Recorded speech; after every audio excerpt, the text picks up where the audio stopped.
Happy Tuesday? It's Tuesday. What's going on, everybody? I'm glad that you're here. The science behind decomposition, we're going to jump in and talk about that, like what happens exactly the moment that you die. I could use a lot of the big textbook terms that we learned in mortuary school and all the prereqs that we had to take. I was taking bio and chem and thanatochemistry and all that, but we're just going to, we'll dumb it down for the sake of generally speaking. But decomposition, it's pretty complex, the process. Organic matter broken down into carbon dioxide, the mineral forms, nutrients like nitrogen, and it actually begins essentially a few moments after you die.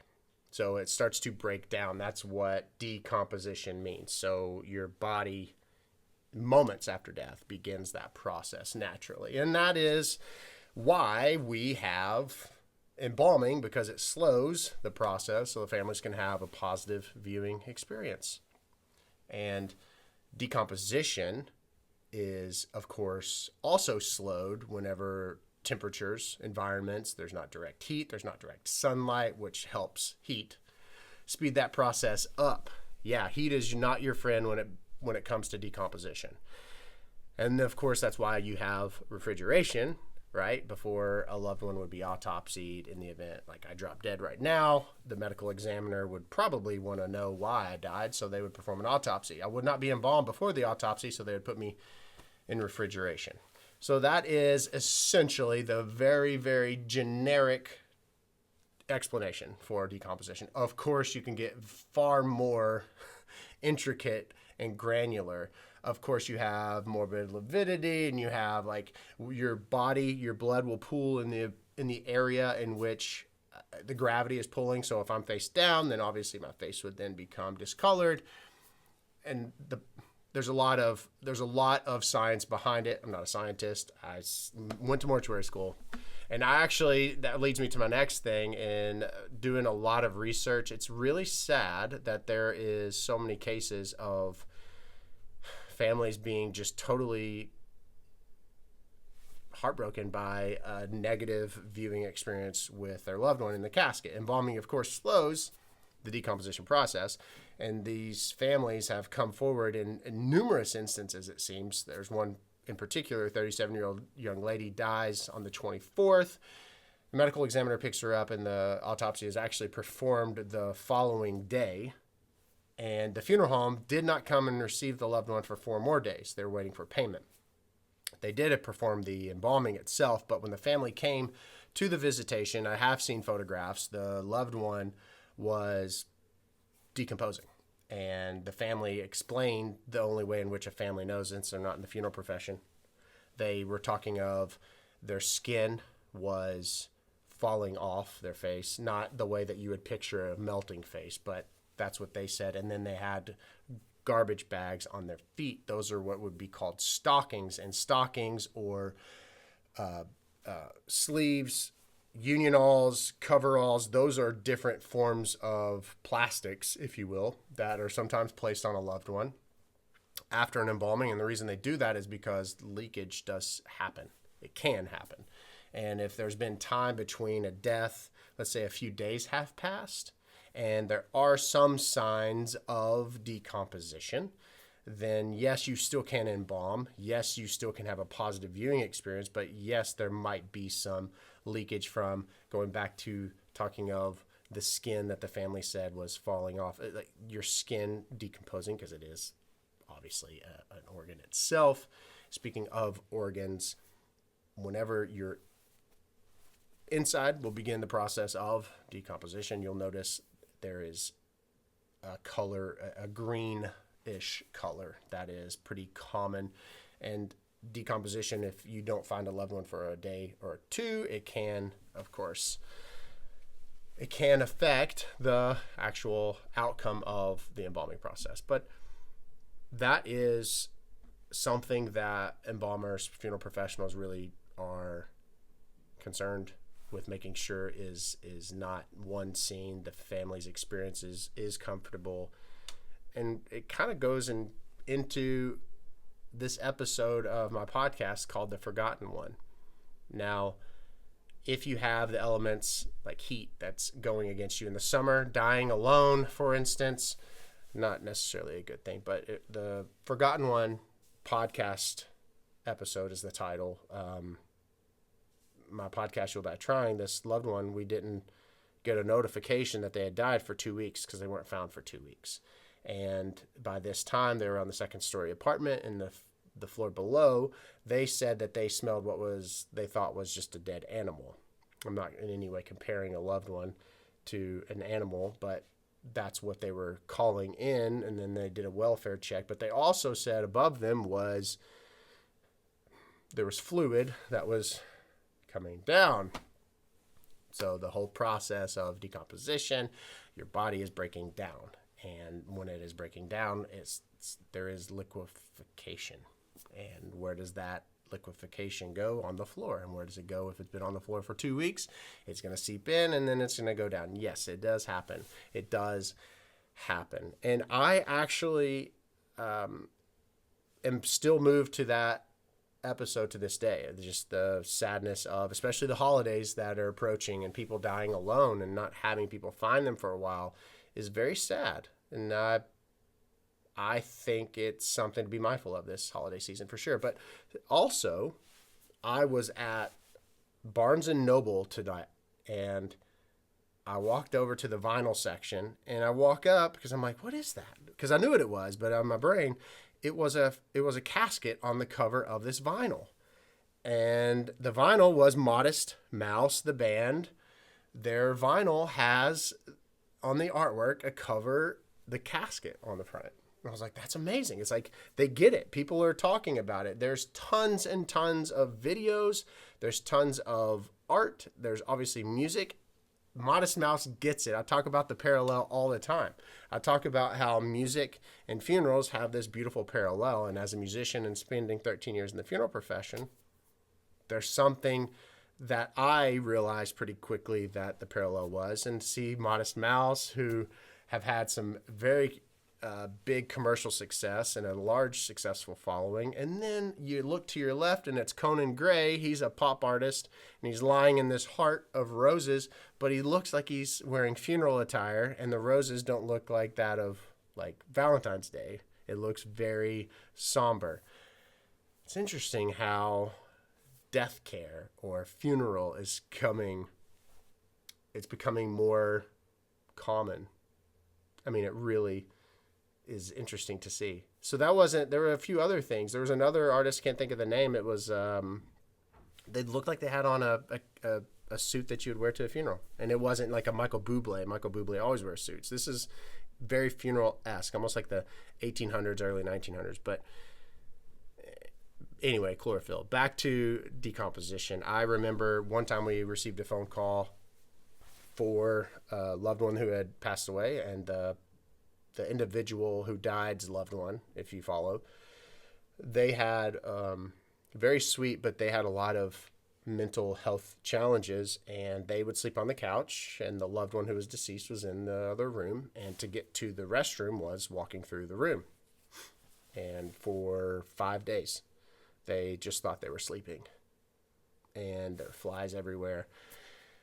You just don't ever know when you will die, and you never just die lying down. You never just die. I mean, you could fall between a toilet and a tub, and it's up to the funeral professionals in that instance to get them from that space and place. And so hopefully people will find you and me before that process. It actually happens like within minutes.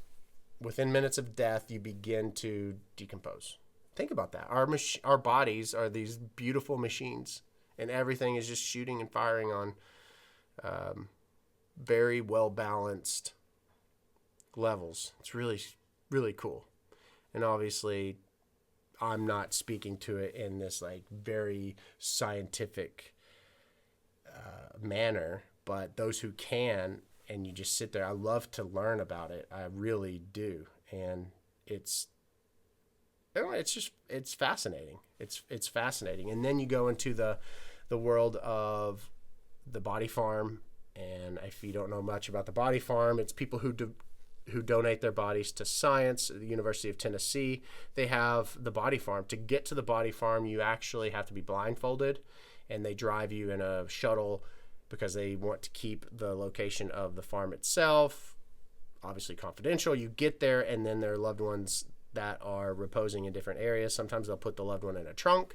They'll put them propped up against a tree. They'll put them in these precarious positions, circumstances, situations, and they're watching and studying not only the decomposition and the manner in which they decompose to the elements if they're rained upon, but they're also looking at the bugs, the way in which the specific part of the timeline of decomposition and what is happening. And they're finding out a ton of stuff, and this helps our law enforcement with cold cases or future unfortunate cases and instances where loved ones are victims of homicide, but they're able to study and find some really profound things out that are really going to help families, not only from past, but in the future. So it's very interesting, which brings me also to this whole idea of being a donor, like donating your body to science. My nose itches, someone's thinking about me. Science is this very broad statement in regards to donation, body donation. Specifically, if you are not donating your body to like the University of Tennessee or some specific, and I'm trying to make sure I speak to this very properly, but I do know that if you just want to be an organ donor after they take, or not organ donor, I'm sorry, if they want you to donate your body to science, and let's say you go to this ABC facility, you might actually just have a portion of like your head, for example, sent to someone who does Botox. So they're in school for that, and they're learning on. So the whole idea of this science and donating your body to science has a very broad, because science would then be considered education. I watched this on Last Week Tonight, and I was listening to him, and I was like, wow, this is very interesting. So yes, be an organ donor. Organ donation is awesome and critical. Corneas and long bone and skin and tissue, and not only your organs, but I don't want to have misspoke. Organ donation is very important. But if you are to body donate, be a body donor, maybe do more research on the facility or the school in which you are donating your body, because it's very important, because there's regulation, but there's not such tight regulation. Something to just be mindful of. But donating your body to science obviously helps medical professionals, helps find cures, helps really progress medicine and progress in helping take care of people and keeping people healthy. I know for a fact with decomposition, there have been instances where so much time has passed that embalming is at this point simply just for sanitation purposes, meaning the loved one's family are not going to view them because there's so much swelling, like retrieving a loved one from water after so much time. The water, of course, is being absorbed into the body. The body begins to swell and bloat, and the color, the smell is one that you never will forget. But at that point, it would just be what's considered, not that case, but decomposition itself. There are some times where just sanitation is what the outcome of the embalming is for. But there are instances where people are not found for a few days, and you're able to have a successful outcome with the embalming. I wonder how many times I've said embalming and decomposition today. That's fine. I have been busy shooting all this content all day long, and I was sitting thinking about December is a month that the music industry just kind of like shuts down. It shuts down because why? Well, you have Christmas songs, and no one's releasing new music during December because you have your Christmas songs at radio, and everyone's preparing for holidays and parties and family, and so everything in the industry is kind of on just standby, and that's not my It's not my personality. So I'm just waiting. Have all this new music, have all this new stuff ready to share, and I just have to sit and wait and wait and wait and wait. But I did go down the rabbit hole today, and there are so many creators coming out that are in the funeral profession or speaking to the funeral profession or talking about death and educating people. And it makes me so excited that people are wanting to have the conversation, because you plan for everything in the world, vacation and retirement and everything, but the thing that will absolutely find us all, it's like, oh yeah, we'll get to it. Yeah, my friend, hospice nurse Julie, she's killing it here on YouTube with her educational videos talking about the dying process. And then Wired just released within the past year or so, released all these videos about debunking movies and shows where it depicts either embalming or a casket and by an embalmer, and he's super articulate. And then you have how to embalm, and then you have Carrie, the mortician, who talks about it.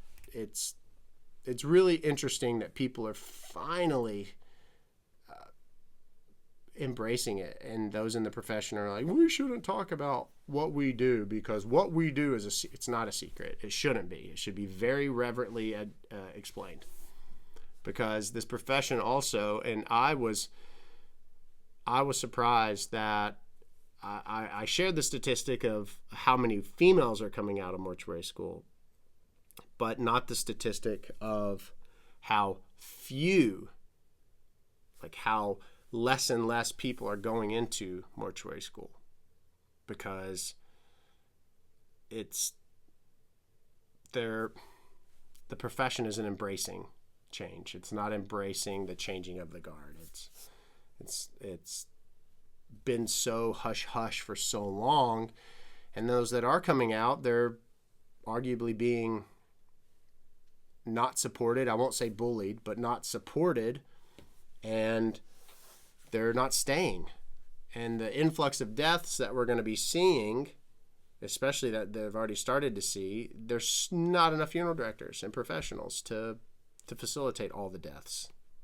And then you have this whole lack of, or subpar, I will say, compensation.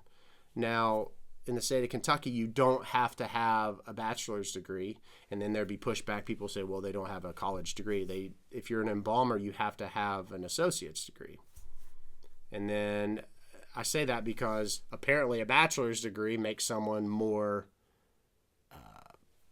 costs more to hire. But the profession is like, hey, we want you to be available 60 hours a week. You're working your ass off. You're doing this, you're doing that. And as a former owner,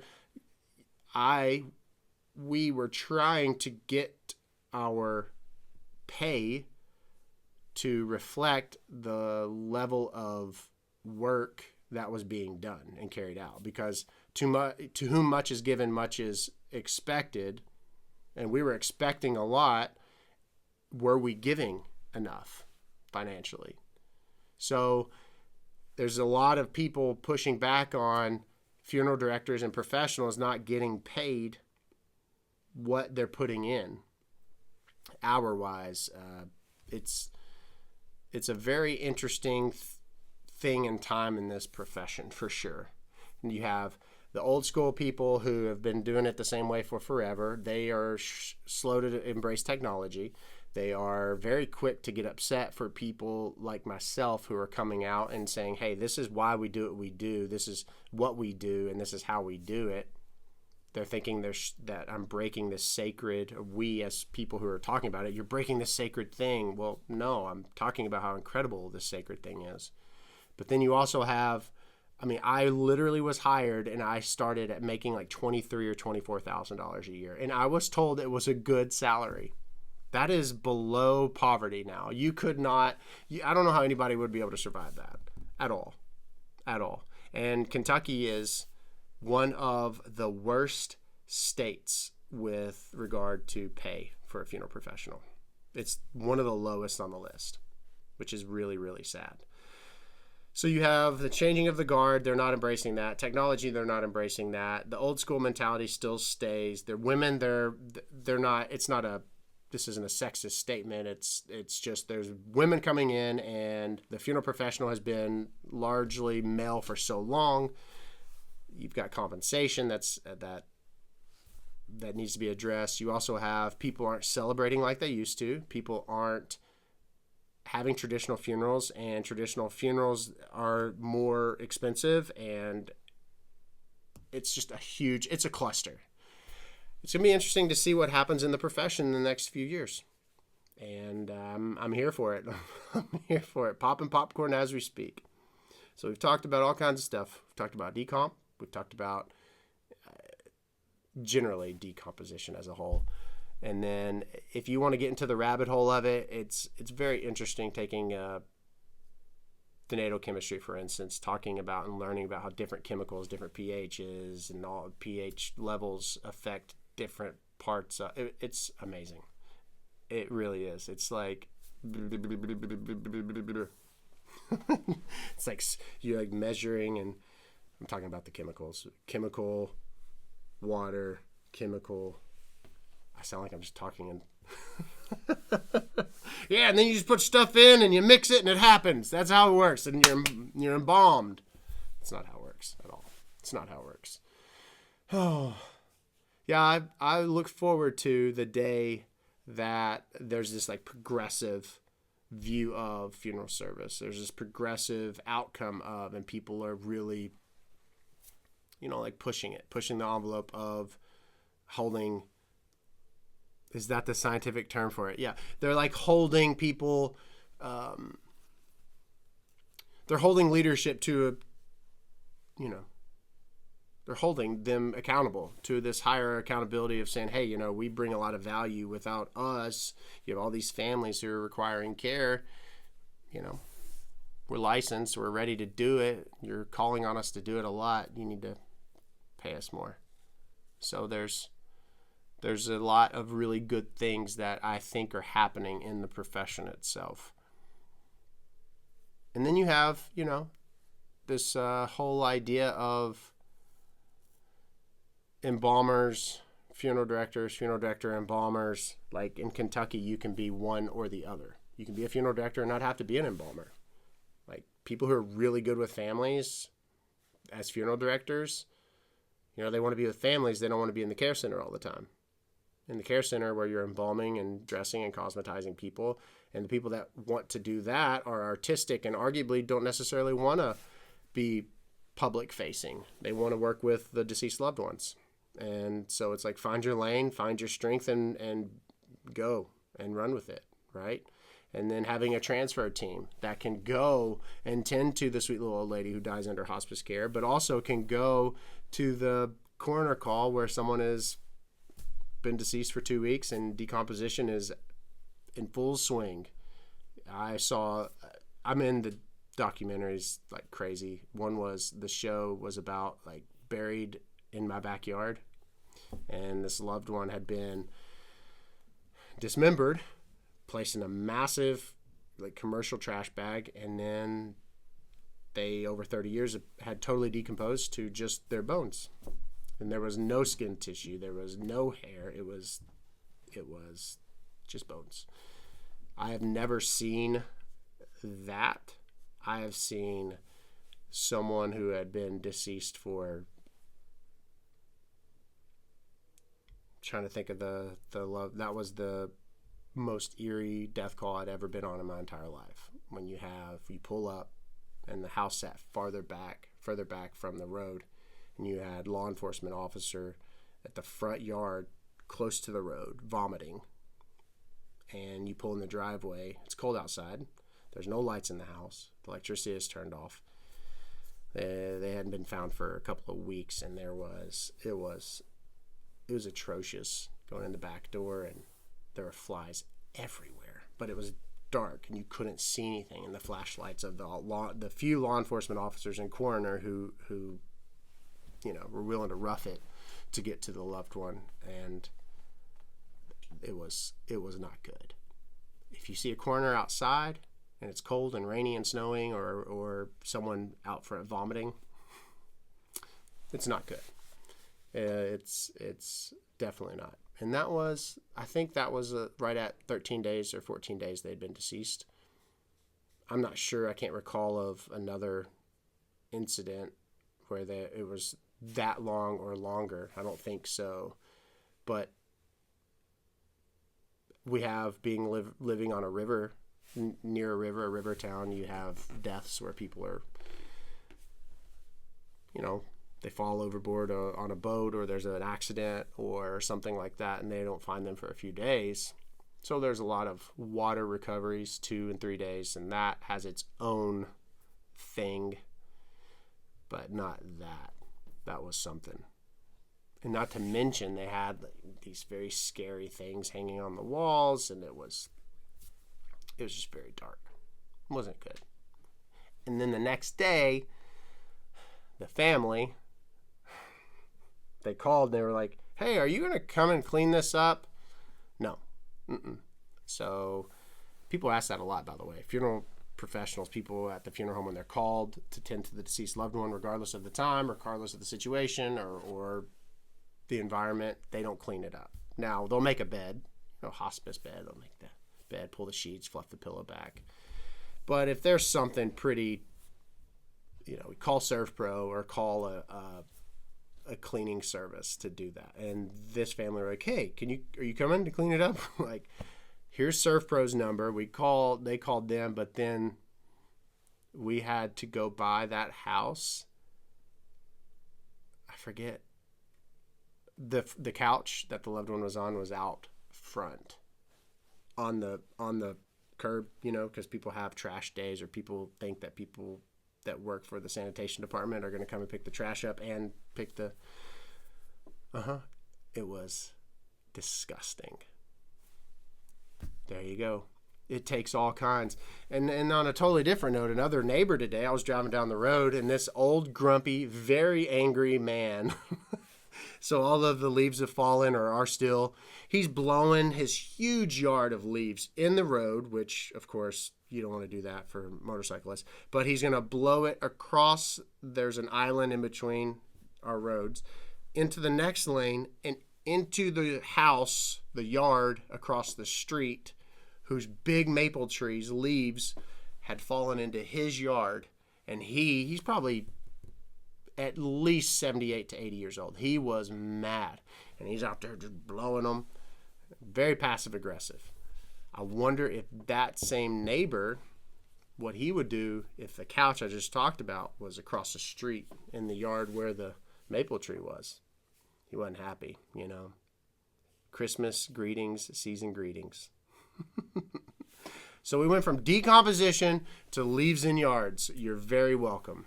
I hope you all have had an incredible evening. There is a cauliflower pizza that is screaming my name, and I'm going to eat that. But before I go, if you haven't heard the new episode of the podcast, give her a listen.